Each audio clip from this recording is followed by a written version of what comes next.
ये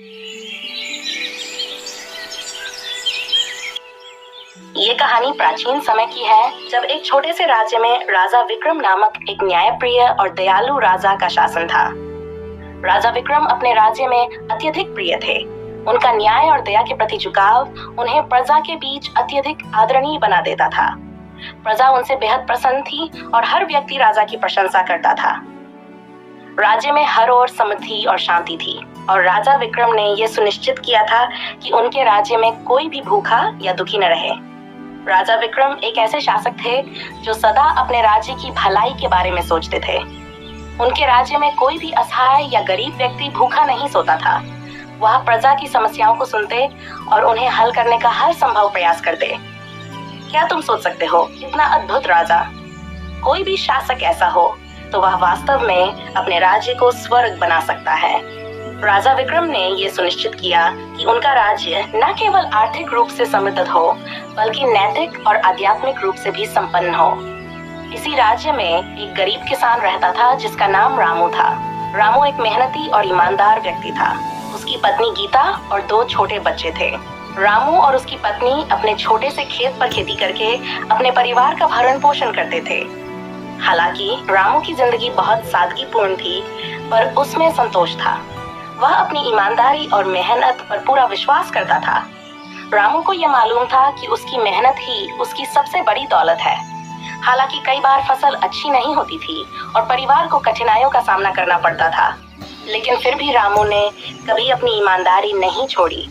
रामू की पत्नी गीता भी उसके जैसी ही मेहनती और सीधी सादी थी।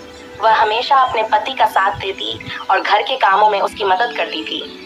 दोनों मिलकर अपने बच्चों का पालन पोषण करते थे और कठिनाई के बावजूद अपने जीवन में संतोष पाते थे। ये परिवार सरल और ईमानदार था और राज्य के अन्य लोग भी रामू और उसकी ईमानदारी की सराहना करते थे।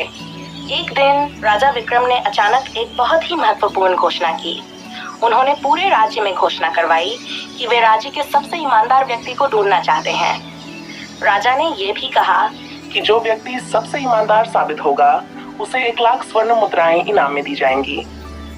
इस घोषणा से पूरे राज्य में हलचल मच गई। हर कोई सोचने लगा कि ये एक सुनहरा अवसर है। अगर मैं राजा को अपनी ईमानदारी का सबूत दे दूं, तो मेरी जिंदगी बदल जाएगी। लोग ऐसा सोचने लगे। ये खबर राज्य के कोने कोने में फैल गई। सभी लोग इस इनाम को पाने के लिए अपनी ईमानदारी दिखाने का विचार करने लगे। राज्य के लोग राजा के दरबार में जाकर अपनी कहानियां सुनाने लगे, लेकिन राजा विक्रम को वह ईमानदार व्यक्ति नहीं मिला जिसकी वे खोज कर रहे थे। लेकिन रामू, वह इस घोषणा पर ज्यादा ध्यान नहीं दे रहा था। रामू को अपनी मेहनत पर विश्वास था और उसने सोचा, मेरी मेहनत ही मेरा सबसे बड़ा धन है, मुझे इनाम की जरूरत नहीं है। वह अपने काम में लगा रहा और खेती में व्यस्त हो गया। रामू की ये ईमानदारी और सादगी उसे सबसे अलग बनाती थी। वह जानता था कि सच्ची खुशी केवल भौतिक वस्तुओं से नहीं मिलती, बल्कि अपने कर्मों से मिलती है। कुछ दिनों बाद की बात है। रामू अपने खेत में काम कर रहा था। तभी अचानक उसकी नजर एक चमचमाती चीज पर पड़ी। ये क्या है? रामू ने सोचा। जब वह पास जाकर देखता है तो उसे एक पुराना मिट्टी का घड़ा मिलता है। ये घड़ा आधा मिट्टी में दबा हुआ था, लेकिन उसकी चमक से यह पता चल रहा था कि इसके भीतर कुछ मूल्यवान है। रामू ने घड़ा बाहर निकाला और जब उसने उसे खोला तो उसकी आंखें आश्चर्य से खुली रह गईं। घड़े के भीतर ढेर सारे सोने के सिक्के भरे हुए थे। क्या ये तो सोना है? रामू हैरान रह गया। इतने सारे सोने के सिक्के देखकर उसकी आंखों में चमक आ गई, लेकिन साथ ही उसके मन में कई सवाल उठने लगे। ये सोना यहाँ कैसे आया? ये किसका है? उसने तुरंत अपनी पत्नी गीता को बुलाया और उसे ये घड़ा दिखाया। गीता ने जब सोने के सिक्कों को देखा तो उसकी खुशी का ठिकाना नहीं रहा। अरे, ये तो भगवान की कृपा है रामू। अब हमें भूखा नहीं रहना पड़ेगा। हम इन सिक्कों से अपनी सारी समस्याओं का समाधान कर सकते हैं। गीता ने खुशी से कहा। उसका मन उमंग से भर गया था। रामू थोड़ी देर तक सोचता रहा। वह जानता था कि यह सोना उसका नहीं है। फिर उसने गंभीरता से कहा, गीता, ये सिक्के हमारे नहीं हैं, ये किसी और के हो सकते हैं। हमें इसे राजा को लौटा देना चाहिए। गीता का बक्का रह गई। क्या तुम इसे राजा को लौटाना चाहते हो? लेकिन रामू, हम कितने गरीब हैं। अगर हम इसे राजा को दे देंगे तो हमारे पास कुछ नहीं बचेगा। हमारे बच्चों का क्या होगा? गीता ने चिंतित होकर कहा। उसकी आंखों में डर और चिंता साफ दिख रही थी। रामू ने गहरी सांस ली और अपनी पत्नी से कहा, गीता, हमें ईमानदारी से बढ़कर कुछ नहीं चाहिए। ये सिक्के हमारे नहीं हैं और इसे रखना गलत होगा। हमें इसे राजा को लौटा देना चाहिए। रामू के शब्दों में दृढ़ता थी। उसने घड़ा उठाया और सीधे राजा के महल की ओर चल पड़ा।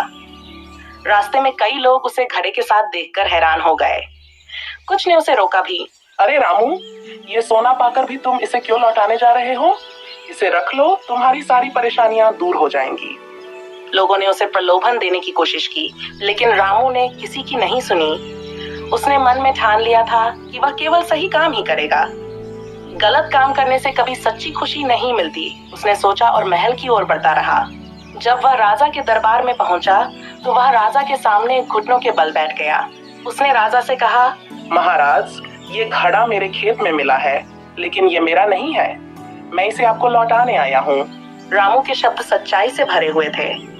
राजा विक्रम ने रामू को देखा और आश्चर्य से पूछा, तुम्हें पता है रामू, तुमने कितनी बड़ी बात की है।